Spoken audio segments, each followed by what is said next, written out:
নমস্কার। নতুন পালক ফেসবুক পেজে আপনাদের আজ বাংলার বৃক্ষ নিয়ে কথা বলবো।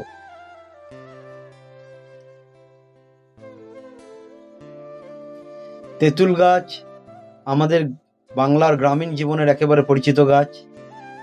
এবার আমি সহজভাবে বিস্তারিত বলি। তেঁতুল গাছের পরিচয়। বৈজ্ঞানিক নাম ট্যামারিন্ডাস ইন্ডিকা।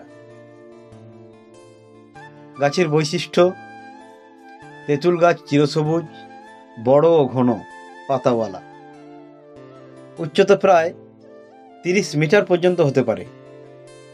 গাছের ডালপালা ছায়া দেয়, তাই গ্রামীণ চত্বরে, রাস্তার ধারে বা স্কুল মাঠে প্রায়ই তেঁতুল গাছ দেখা যায়। পাতা ছোট ছোট ও যুগ্মভাবে থাকে। রান্নায় টক আনার জন্য তেঁতুলের শাঁস ব্যবহৃত হয়, ডাল, মাছ, আচার, চাটনি ইত্যাদিতে। তেঁতুলের শরবত গরমকালে খুব জনপ্রিয়।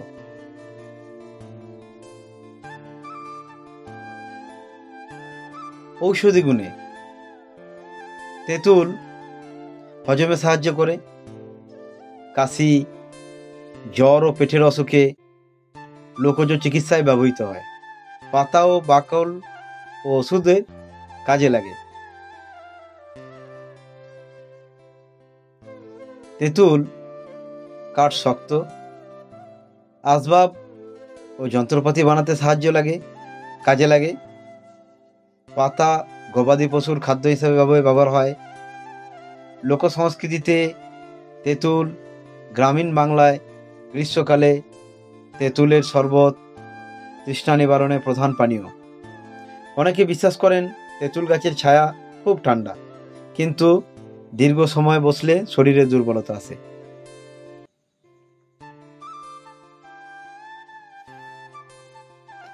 তেঁতুল গাছ নিয়ে অনেক কথাই বললাম, কিন্তু আজকাল পুরাতন গাছের সংখ্যা অনেক কম। কিছু মানুষ স্বল্প কিছু পয়সা লাভের আশায় পুরাতন গাছ কেটে দেয়।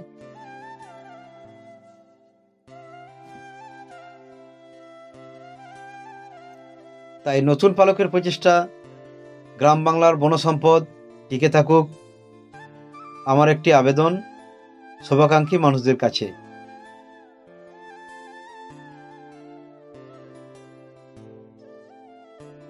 কোথাও কোনোভাবে বড় বৃক্ষ কেটে ফেলা দেখলে তৎক্ষণাৎ স্থানীয় পঞ্চায়েত ও পুলিশ প্রশাসনের কাছে বন সংরক্ষণ আইনের সহায়তা নিয়ে করজোড়ে প্রার্থনা করুন এবং আমাদের ও আপনার ভবিষ্যৎ প্রজন্মকে সুন্দরভাবে বাঁচতে সাহায্য করুন।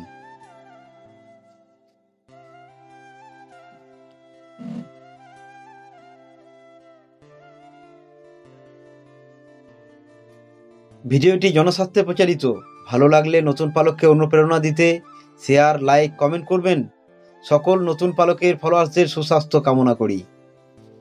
ভালো থাকবেন, সুস্থ থাকবেন। আমি লক্ষণ মেটে। সকলেই ভালো থাকুন।